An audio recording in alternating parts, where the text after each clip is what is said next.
இது எதிர்கட்சிகள் அத்தனை எதிர்கட்சிகளும் நாடாளுமன்றத்தில் இன்று எதிர்த்திருக்கக்கூடிய ஒரு மசோதாவை இன்னைக்கு பிஜேபி ஒன்றிய அரசு கொண்டு வந்திருக்கிறது.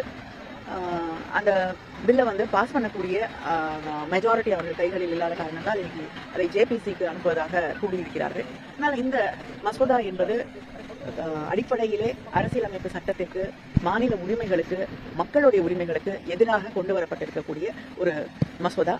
அதுவும் வந்து இது ஒரு கான்ஸ்டிடியூஷன் அமெண்ட்மெண்ட் அப்படிங்கிறப்ப நாம் மிக முக்கியமாக கவனிக்க வேண்டியது, முதலாக அமர்ந்த அந்த 13 ஜட்ஜஸ் உள்ளடங்கிய அந்த அமர்வுல வந்து ஃபெடரலிசத்தை எதிர்த்து எதையுமே செய்யக்கூடாது என்பது அடிப்படை என்று தெளிவாக அவங்க சொல்லியிருக்கக்கூடிய அந்த சூழல்ல இது வந்து மாநில உரிமைகளை, மாநிலத்தில் இருக்கக்கூடிய மக்கள் 5 ஆண்டுகளுக்கு ஒரு அரசை தேர்ந்தெடுக்குது.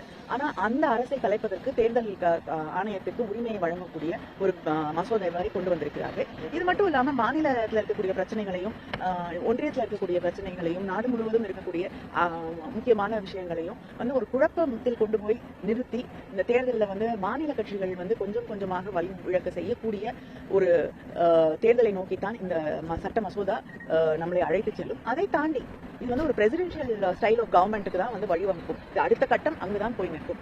அதனால வந்து நம்மளுடைய மாநில சுயாட்சிக்கு, அடிப்படை உரிமைகளுக்கு எல்லாவற்றிற்கும் எதிராக கொண்டு வந்து வரப்பட்டிருக்கக்கூடிய ஒரு மசோதா. அவங்க சொல்றாங்க வந்து இந்த மசோதா கொண்டு வருவதால வந்து தேர்தல் செலவுகள் குறையும் அப்படின்னுட்டு.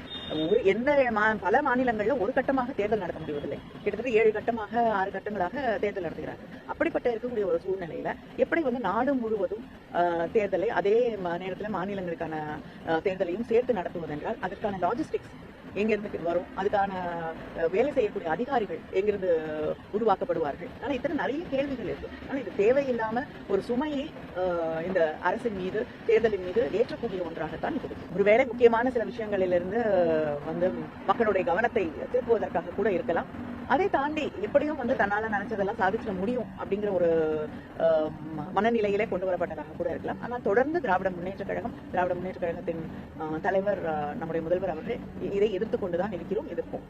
ஜேபிசியில வந்து அடிப்படையில இது வந்து ஒரு நாடு ஒரு தேர்தல் அப்படின்னா அந்த மசோதாவுடைய அடிப்படை. அதனால நிச்சயமாக அந்த அடிப்படையே நாம் எதிர்க்கிறோம் இல்லையா? அதனால ஜேபிசியில போய் எந்த அளவுக்கு மாற்றங்களை கொண்டு வர முடியும் அப்படின்னா ஜேபிசி உருவாக்கப்பட்ட பிறகுதான் தெரியும். ஜேபிசிக்கு அனுப்புறேன்னு சொல்லியிருந்தாலுமே இது வந்து திராவிட முன்னேற்ற கழகம் முற்றிலுமாக எதிர்க்கக்கூடிய ஒரு மசோதா தான். அதனால வந்து முதலமைச்சர் அவர்கள் பேசும்பொழுதும் தெளிவாக சொல்லியிருக்கிறார்கள், we oppose this bill. அதனால இது எங்களுடைய நிலைப்பாடு வந்து நீங்க அனுப்புனா வந்து மாறினும் இல்ல. ஜேபிசிக்கு அனுப்பி அதோடைய அடிப்படை பிரமிசஸ் நீங்க மாத்துறீங்கன்னா மேபி நீங்க திங்க் போட்டு, அதாவது ஒரே நாடு ஒரே தேர்தல் அப்படிங்கிறது இல்ல அப்படின்னா ஏற்றுக்கணும்.